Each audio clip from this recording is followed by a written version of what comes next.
Добро вечер. Вечерва повторно за македонските работи, но на нова тема, а темата ни е македонската револуционерна борба. Мој вечерашен гостин е професор доктор Михајло Миновски. Професоре, добро вечер. Добро вечер и благодарам што ме поканивте. Секако, бидејќи вие сте еден од најдобрите познавачи на она што представува револуционерна борба во историски контекст, и еве за почеток, што значи револуционерна борба? Како се разликува револуционерната борба од другите форми на действување? Прво по својата суштина. Револуционерната борба значи да се добро организирање, добро функционирање и се разбира борба со оружје за постигнување на поставена цел. И за разлика од другиот вид на борби, овдека се во прашање да се жртвува сопствениот живот за она што е идеал на организацијата на која припаѓа и на крајната цел на поставена со револуционарната борба. Да, ние често пати сме разговарале дека пред да се појави македонската револуционерна организација, постојат и други форми на действување.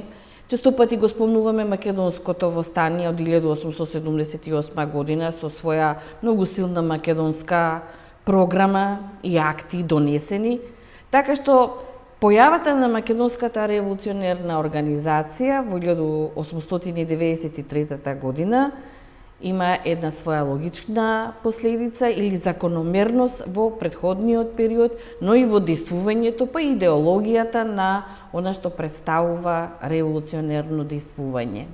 Да, секако. Јас инаком гледам револуционерната борба ја проследувам низ неколку фази. Првата фаза е токму тој период од 70-те години на 19 век со двете востанија, разловечкото и особено македонското, како официјално се вика или кресновско популарно го викаме востание. И тоа е првата фаза која трае до создавањето на македонската револуционерна организација. Втората фаза е од создавањето на македонската револуционерна организација како втора повисока фаза на организираност на македонската борба за самостојност и независна држава Македонија. Тоа се тие фази. Ова втората фаза може различно се разбира да се представува периодизацијата, во секој случај завршува со основно 1944 година, кога точно се реализира она поставена крајна цел на македонската револуционерна борба, создавање на своја самостојна држава.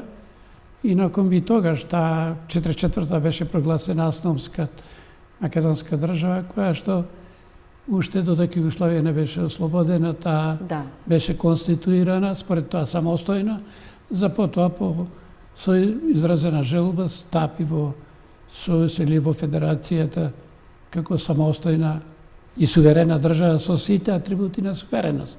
Според тоа, има континуитет револуционерната борба од 70-те, може би од Солунскиот таен комитет во 1874 година, па заклучу со 1944 година, или пак ова сега во втората фаза од 1893 па до 1944 година. Значи имаме континуитет на вооружена револуционерна борба, со тоа што интензитетот е различен. Ако во 70-тите години во првата фаза се создава, после тој револуционерен комитет започнува забрзано формирање, односно организирање востание, како што беше разловечкото. А второто беше веднаш кој следува Кресненското востание, заради контекстот на историските настани и случувања, но и на желбата на македонските револуционери да се оствари тој поставен идеал уште во тоа време за самостојна држава Македонија, со тоа што таму двете работи беа интегрирани, двата идеала, самостојна држава, односно автономна, зависи од констелацијата, и второ, самостојна македонска црква со обновување Охридската архиепископија. Тука се така двата компоненти на една на проектирана државност. И затоа и потоа имаме ние и не само буни, да речеме, или востанички движења во северните делови на Македонија, тука имаме постојано кои действуваат вооружени групи, вклучувајќи до 1893 година. А не случајно, речем, тие македонски интелектуалци, револуционери, кои основаа Македонската револуционерна организација, ги има предвид и континуитетот и искуството од она, а и како современици, но ние организирани групи кои што действува, па дури вооружени чети, кои действува на теренот на Македонија. Значи, тука имаме еден неспорен континуитет, само што со различни фази на интензитет на вооружената македонска борба, меѓутоа со една е иста крајна цел, создавање самостојност и независна држава. Во основа ние би биле догматици ако речеме дека во таа година, 1893 година, се формира една револуционерна организација, доколку не ги гледаме оние закономерности кои што ги наведува историјата. Што значи формирањето на Македонската револуционерна организација? Дали таа како производ на своето време имаше големи проблеми за решавање, а пред се да го има народот на своја страна, или како што вика Гоце Делчев, да се направи револуција во свеста на македонскиот човек? Тоа мора да се гледа во оној контекст на активноста на некои од основачите на револуционарна на културно-национален план. Или за на млада македонска книжна дружина и така натаму, што се формира, значи една активност на културно-просветен план за афирмирање на посебноста на јазикот, на народност и така натаму.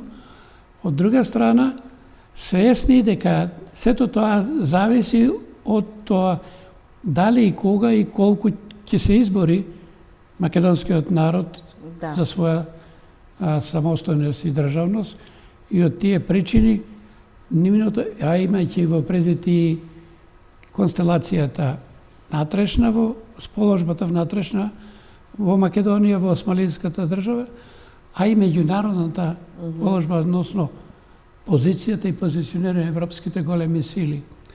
Сега, се знаеше дека европските сили, големи сили, кога го воспоставуваат постберлинскиот поредок на Балкан, кога се создаде и бугарската држава и државна независност Црна Гора, Србија и така натаму, признати државна независност, во тоа при одлучувањето на Берлинскиот конгрес по прашањето на Сан-Стефанскиот договор меѓу Русија и Османлиска држава, остана прашањето на нерешено на Македонија.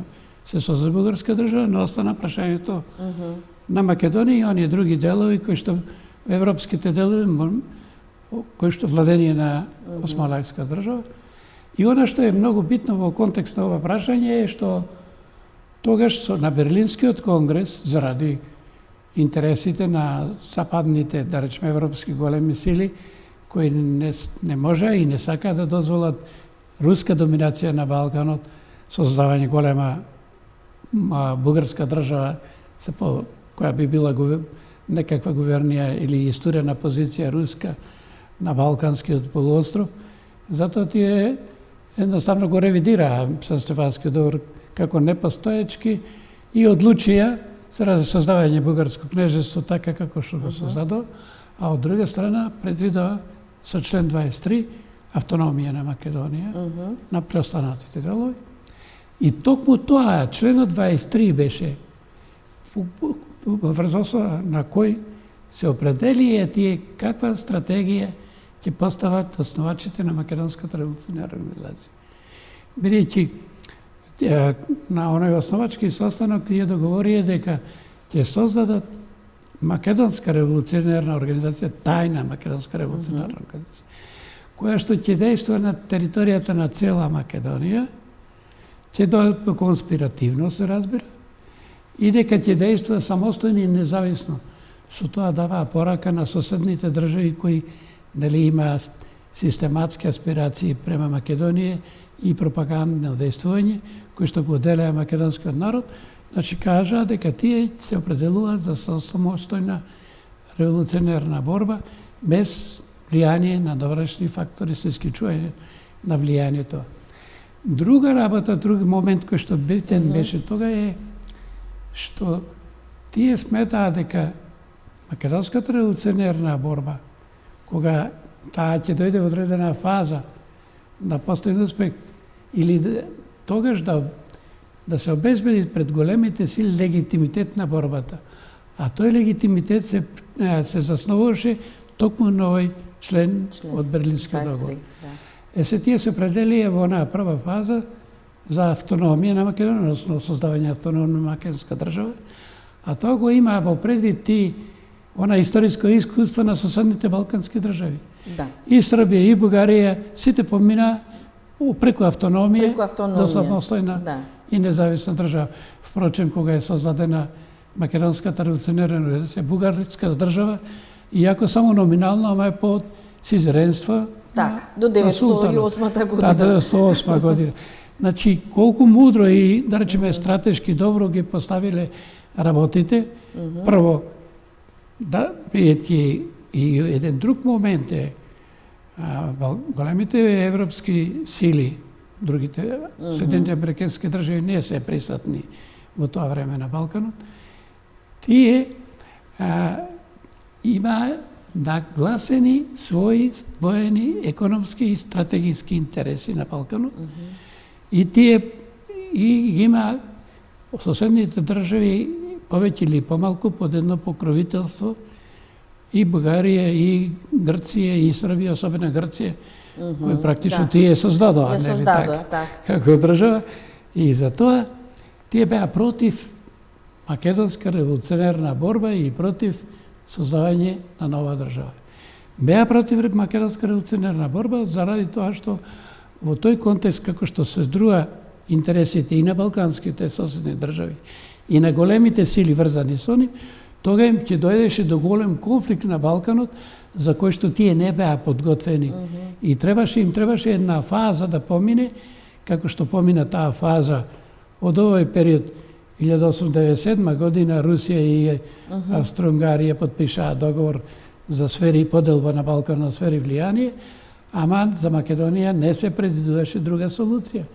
И таа работа трае до Младотурска револуција, а и пред тоа кога тие го подготвија теренот за балканските војни, а затоа што и тие веќе се спремија за еден голем воен конфликт, како што следуваше Првата светска војна. Значи, колку било не само мудри, туку решителни и да ги согледаат сите последици од констелацијата внатрешна и надворешна, за да ја проектираат оваа стратегија во водењето на Македонската револуционерна борба. Сега тоа на почетокот, тие уште на основачкиот состанок се овие работи, дека ќе се води револуционерна борба, дека целта на револуционерната не е крајната, целта е создавање автономна држава Македонија, а од друга страна даде на знаење на соседни балкански држави, револуционерната организација има суверенитет на територијата на Македонија. Иначе тие не дозволува, нема да дозволи организацијата да се појават други организации или тајни или други кои што или пропагандни кои ќе действуваат дека организација ќе се бори против постоење било како таква организација. И тие елементи беа вградени во првиот устав, а првиот устав беше составен во почетокот на 1894 година, според сите показатели, индикации, Петар Попарсов го пишува, првиот устав. И сега, она што е битно, ние малку поинаку гледаме дека 1893 се конституирале како Централен комитет. Меѓутоа, јас сметам дека не е тоа така. Тие само се основачи кои договориле ја одредиле стратегијата, подготвиле како треба да се регулира со уставот на тоа действување. И тој устав кој што ракописно бил составен, бил проширен и по онаа почетна револуционерна дејност, кога веќе се создале услови, и во август летото 1894 година се организира според Христо Татарчев конгрес, и јас често пати го употребувам конгрес, или евентуално би можело основачко собрание, затоа што тој устав што го напишал Петар Попарсов, кој за жал го немаме, се крие, барем ја предпоставам дека тој постои, ама дека тоа не можеме уште долго време да дојдеме до него.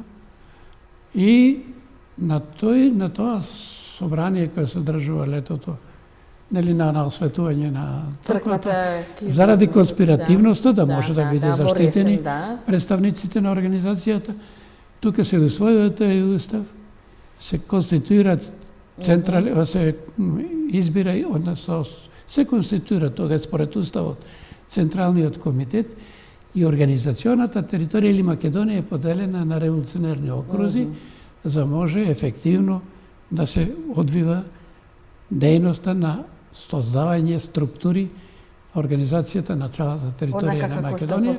Тоа е Солунскиот, Битолскиот и Скопскиот револуционерен округ.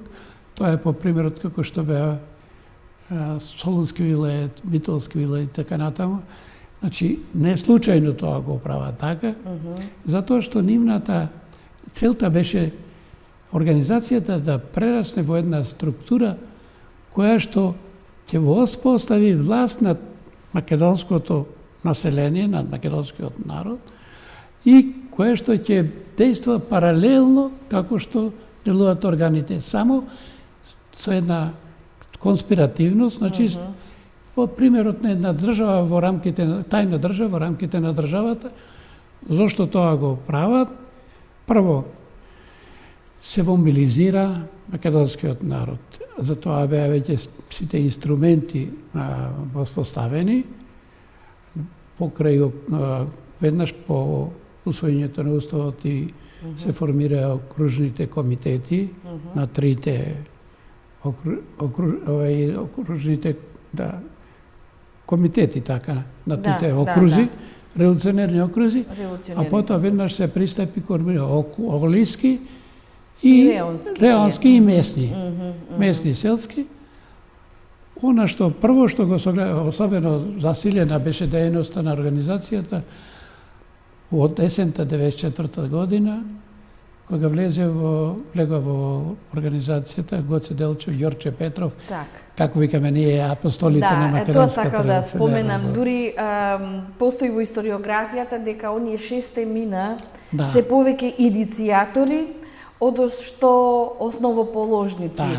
А овој епитет дека поголема заслуга имаат да го носат Пере Тошев, Ѓорче Петров, Гоце Делчев, кои што фактички го постројуваат сето ова вие сега што го кажавте и со легални и нелегални структури на организацијата. Но веќе доаѓаме и до името на организацијата. Вие спомнавте дека првично се размислувало дека тоа е комитет за придобивање на правата добиени според членот 23 од Берлинскиот договор. Имало и друга, значи Христа Татарчев вели дека името беше тајна македонска револуционерна организација. Овие другите беше додека кажувате, може да покажам на гледачите, вие донесовте факсимил, каде што овдека стои Македонски централен комитет. Само да кажам дека таа работа зошто имаше, немаше прецизирано име, точно кое е тоа име, има и свое оправдување.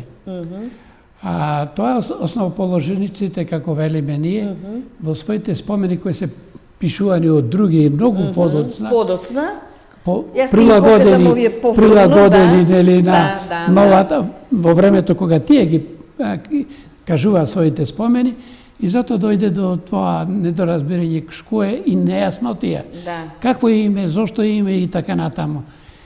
Сега во прво време по природа на работите, нели, се гледа дека се работи за македонска револуционерна борба, природно е да е македонска револуционерна организација. И професорот Љубен Лапе дори 53 година напише дека прв пат напише во незборник Илинден 1893 или 1953 година дека е македонска револуционерна организација. А истиот пред тоа, во 45 година, кога една брошурка напиша за тоа предбојското движење во Македонија до Илинденски период, натрешна македонска револуционерна организација. Зошто? Тој се раководеше од она дека постоеше надворешна. Так. И сега тој вели дека ако тоа е надворешна, ова е внатрешна. И практично и така е, таа логика беше прифатена во голем дел и во нашата историска наука го немаме. Ние немаме едно единствено стојалиште за првото име на организацијата.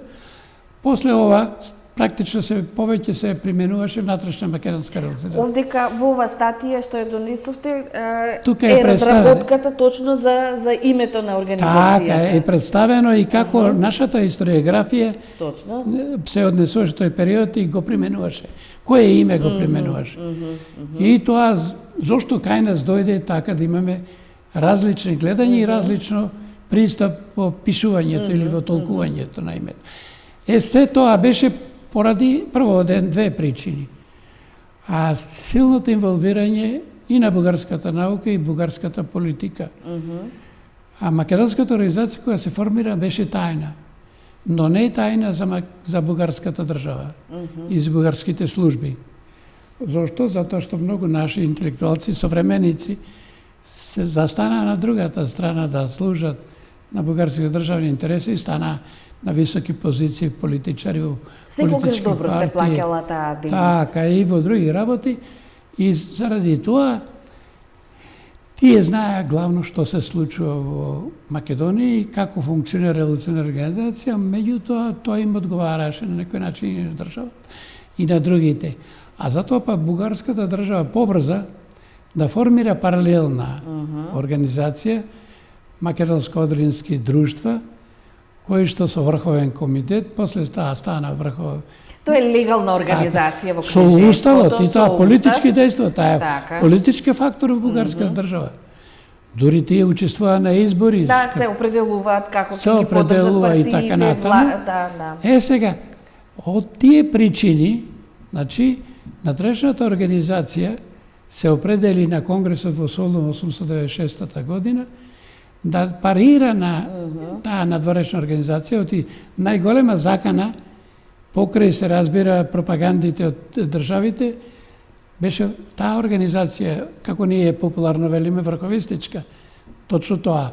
И затоа тие одлучија, имаше расправа на Конгресот во 1896 година, дали како понатаму, имајќи ги предвид овие однесувањето и дејствувањето на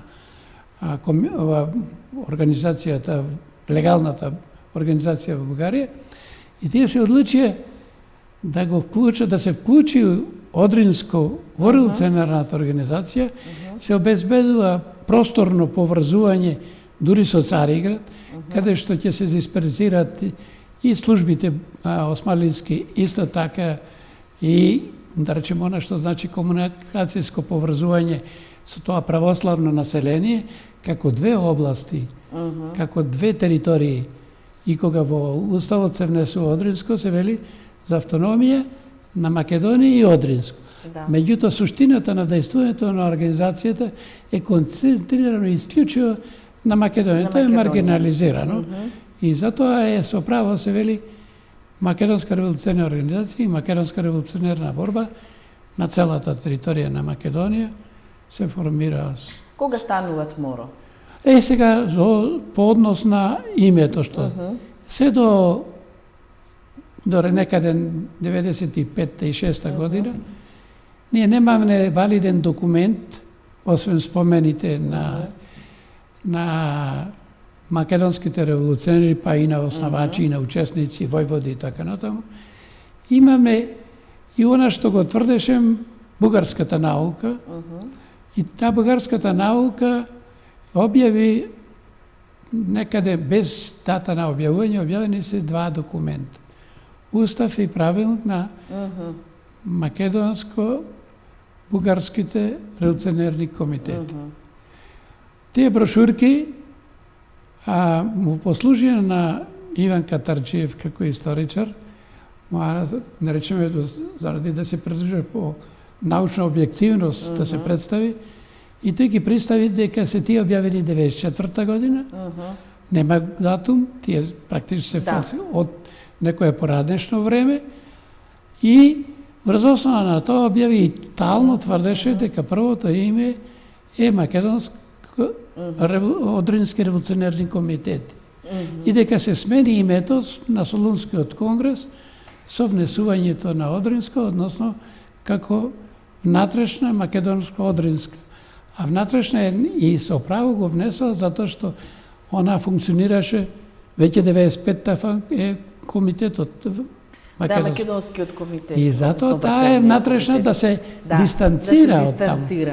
Се додека и ова така имаме различни гледања, скоро кај сите што се занимаваа со оваа проблематика, со дека не дојдоме до овој автентичен документ. Овдека на печатот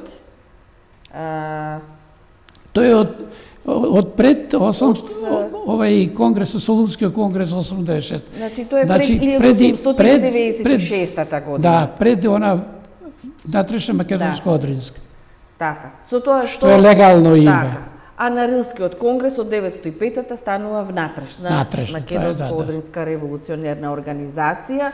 И сметам дека поавтентично е кога зборуваме за организацијата да ги спомнуваме овие именувања. Дека е таа Македонска револуционерна организација без додавки други, дека врховен орган е Централниот револуционерен македонски комитет, дека печатот го носи истото тоа име, што овој печат остана до крајот на действувањето и во илинденскиот период. Ова го спомнавме дека со тие сили кои што влегуваат во организацијата на вистината започнува сериозно да зачекорува низ македонското население, македонската општественост, ако станува збор за османлиски услови, за османлиска држава. Да не заборавиме дека голема улога и влијание имаат и социјалистите кои што даваат свој придонес во демократизацијата на организацијата. Мене многу ми се допаѓа едно искажување на Петар Попарсов кој вели дека организацијата е формирана да одговори на македонските потреби, а нешто слично на него и Ѓорче Петров вели дека организацијата беше израз за подлабоки, по-реални и по-логични потреби на македонскиот човек, а не за некакви изветвени илузии и желби. Да, и тоа е она што претходно спомена, континуитетот на онаа борбата, кај што се разви свеста на македонскиот народ, дека тој мора, за да се ослободи, да речеме, или да се подобри положбата во османлиска држава, само преку организирана ваква организација, која што ќе може да действува и за подобрување на неговата положба, но исто така да заштитува од она што беше насилствата, понатаму злоупотребите на османлиските представници на власт и така натаму. Да прашам, бидејќи ми донесовте уште еден дел да го покажеме. Спомнавме дека таа е организација која што се гради на просторот и во времето и со силите како држава во држава.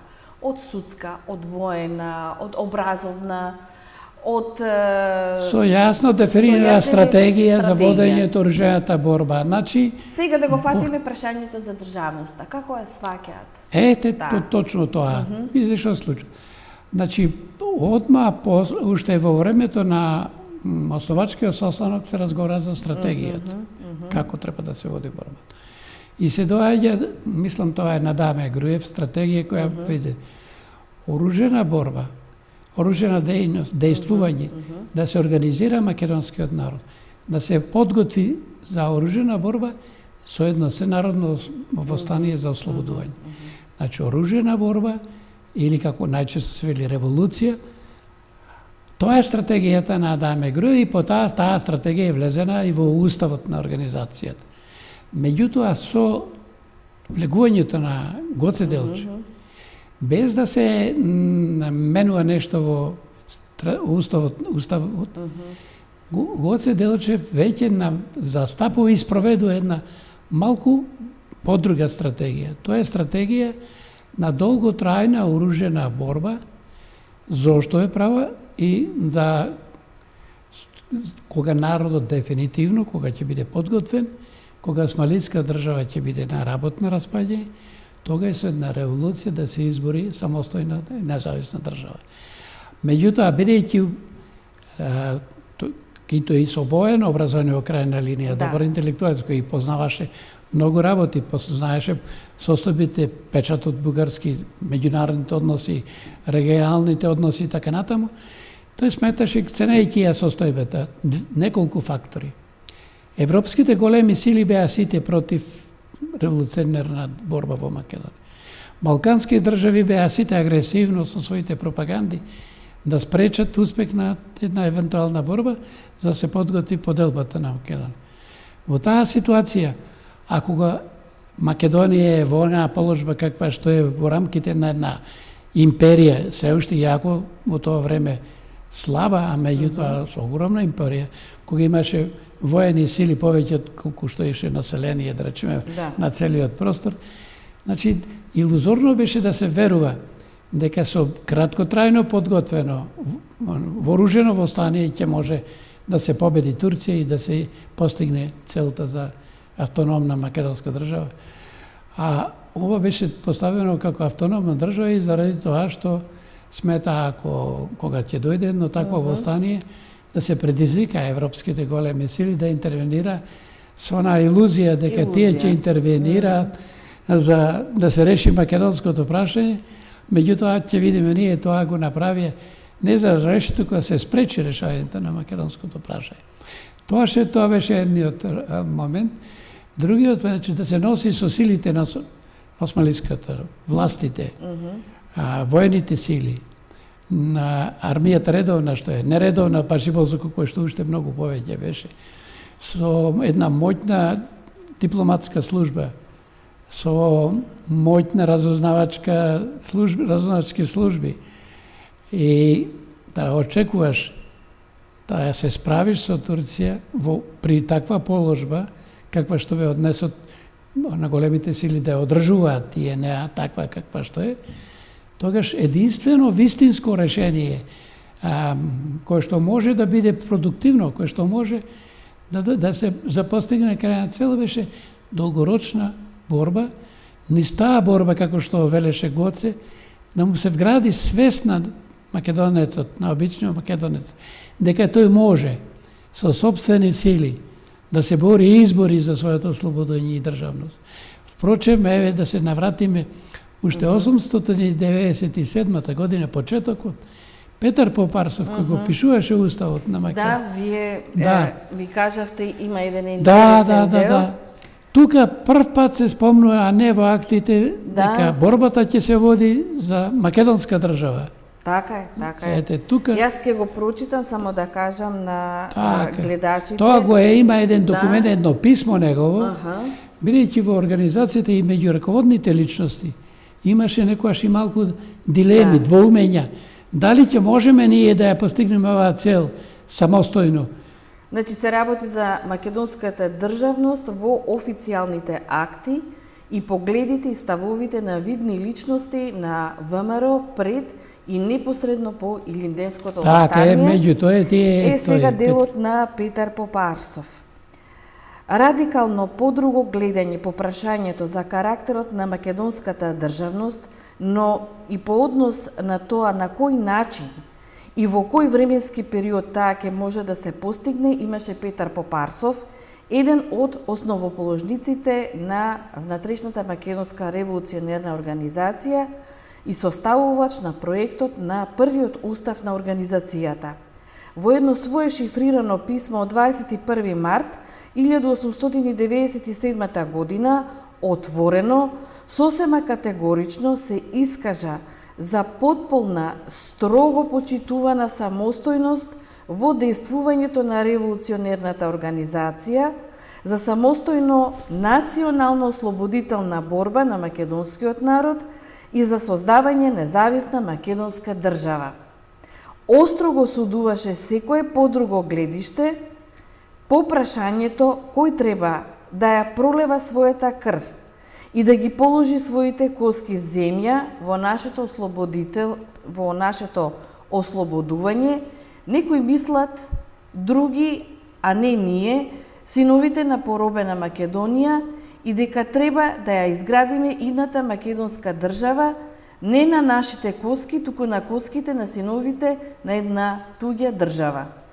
Од појавувањето на ВМРО на македонската историска сцена, тоа е прво изјаснување, уште во почетокот на 1897 година, за создавање на македонска национална држава. Тоа доволно аргументирано се потврдува со потенцирањето на националната посебност на, цитирам, синовите на Македонија, за кој е речено дека им предстоеше да ја градат и изградат идната македонска држава. Значи да немаме дилеми, дилеми за кого, дали за бугарска или за каква држава, и несомнено можеби организацијата која што ние доживуваме и како движење, бидејќи во себе акумулираше различни идеи, и политички, нели, и идејни струења, можеби го доживува своето паѓање во 1908 година. Го бележиме и Линденското востание, кое што во себе имаше македонска содржина, иако претрпи воен неуспех. Меѓутоа, таа богата содржина пак беше инспирација и повод за другава генерација. Вие го спомнавте Асном, точно фактички идеите од таа генерација се случија во другото време со една нова генерација.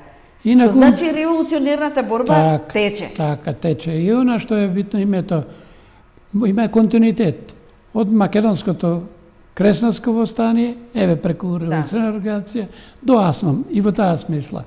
И она друго, дури, да речеме, странските представници, кои заради своите стратегиски интереси и повеќе ги користеа на македонско-бугарски комитети, овде се изразува и тие во неофицијалните, неслужбените известувања, секогаш се користи македонското име и дека населението е во Македонија славенско православно.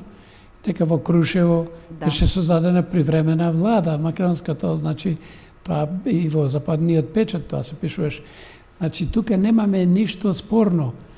Нема нигде ги нема она што сега импликациите што ни се наметнаа во последно време од позиција на власт или на сила, кое што така сака да ги промени историската вистина, историската реалност и за македонската борба и за карактерот. Да влијае во научната дејност, во научното истражување, ако земеме во предвид, дека македонската историографија постои 80 години и повеќе. Така, затоа викам. Колку сме. И накум подносно името уште ќе да кажеме, објективно беше да има различни гледања заради недостаток на вакви изворни документи кои што автентично ќе потврдат, ќе бидат факт врз кој ќе се засновува гледиштето. Инакум, што се односи до ова другото, можеби ова е единствен пример што ли се случува кај нас, владата од позицијата на власт да го менува историското минато, да ја менува историската дури не само историското минато, туку и идентитетот на народот. Јас мислам дека сакат да влијат веќе и на националната меморија. Ние дури окупаторските режими, по она како што ние го знаеме низ историски период, не оделе до таа степен како што сега се прави. Вистина се наметнувало името на окупаторот и така натаму, меѓутоа, тоа е од позиција на окупатор, меѓутоа, другите што се културни елементи, главно се одржале и се задржале. А сега се настојува македонска влада да го менува македонско историско и да во таа смисла да го представува како бугарско и да создава образование на... Знаете што сакам да ве прашам? Сега ме подсетивте. Деновиве слушаме дека бугарскиот конзул реагира на прокламацијата за прогласувањето на месец септември за придобивка на македонците во Америка и така натам. Во неговата формулација стои дека не може да постои македонско етничко значење, туку само едно македонско географско значење. Можеме ли ние да дозволиме такво нешто? Вака, мислам дека ова е само една фаза, како што ги имало период во македонското историско минато, кое што брзо ќе биде ревидирано, веројатно, и дека таа нема основа никогаш, не науката, туку ни македонскиот народ нема да прифати како што и така реагира, нели? Секогаш на јавни манифестации кое знаме се истакнува, никогаш Северна и така натаму со Македонија, и млади и други и така натаму. Тој е свесен македонскиот народ за таа состојба, една привремена состојба која што оперативно Ще нешто да ве прашам. А она што е по однос во Америка. А зашто го загрижува? Прво, не може да прифатат дори и македонците таму. Јас едно време за иселениците пишува. Има македонска национална линија кај македонско движење во емиграција. Низ период пред Втората светска војна. И за понатаму независно од оние влијани жестоки притисоци на пропагандите како на теренот на Македонија, така и меѓу емиграцијата, српската, грчката, бугарската пропаганда, еве кај грците како протестираат во Австралија, нели? Да. За образование на македонски јазик. Тоа е трајно решено прашање и тука никој не може. Втемелено е македонскиот идентитет, македонскиот јазик е нормиран, тој е во редот. Македонскиот народ е државотворен, тој тоа со крвта на, еве како што се вели на генерации македонски револуционери, на таа крв и на тие коски е изградена Основска Македонија. Ама на коските од, како што велиме, во континуитет на револуционери, кога зборуваме за револуционерите, инако имаме преодбеници и така натаму, од 70-те години до од 44-та година, 1874 до 44-та, тоа се генерации, жртви, огромни жртви, особено во илинденскиот период. А па илинденскиот постание може би на овој втори период круната, како велиме ние, она епопејата која што го одбележи, епоха одбележи со суштината што ја направи и да речеме штабот кога се завршува, се распушта во декември 1903 година, вели ние никогаш нема да прифатиме, нема да ја прекинеме револуционерна борба. Она што беше завет на револуционерите и дека ова што знаме сега го свиткавне, веќе напролет ќе го развиеме и така натаму. Македонскиот народ остана и после тие трагедии што се случија толку жестока пресметка на османлиските власти на кои што им дозволи европските големи сили да ги употреба сите средства на балкански начин да се пресмета со македонска восстан народ, ама тој остана приврзан на организацијата и понатаму. Организација продолжи да действува како тајна држава во државата. Точно. Значи, каква таа држава? Може би треба да се каже дека многу подобро организирана отколку што беше во Втората светска војна. Со организирана власт, реална власт на комитети, со единици, вооружени чети, со судски систем, кај што со финансии, само финансии, кај што И имаше самофинансирање. револуционерен данок, Да. како што имаме. Да, Види по да. природот на И Илинден. статистичко водење на приходите и Така. расходите. И тој револуционерен данок кој што беше прогресивен според можноста на секој, домаќинствата. да. Таков посебен данок беше воведен и во времето на Асном. Значи, се тоа е исповрзано, значи, толку е тоа внесено во генот, така да речеме, во меморијата на македонскиот народ, не само на револуционерите, на интелектуалците, на целиот народ, клучувајќи го до Асном и до создавањето на државата. Меѓутоа, за разлика од другите соседни држави, имаше таа несреќа да има најважната позиција стратегиска на Балканскиот полуостров во јужниот дел, каде се и тога и подоцна сите главни стратешки патишта врвеа тука, и железница, и сообраќај и друг. И заради тоа, никој не сакаше да се создаде, да успее Македонската револуција со она проектирана цел на Македонската револуционерна организација, туку намерата беше да се смири востанието, да се воспостави мирот на Балканот, до на време кога тие ќе посакаат да се разреши прашањето на османлиска држава. Јас ви тоа се благодарам тие. за учеството. Денеска имавме убав разговор за македонската револуционерна борба која тече, има своји закономерности. Пријатна вечер и секое добро до следната емисија. Еве и јас благодарам. Поздрав до гледачите и слушачите. Наша задача е она што е интерес бил и ќе биде да се представиме континуитетот и на македонското национално градењето на идентитетот, културниот развој, национален развој и се разбира борбата за создавање самостојна држава. Ете,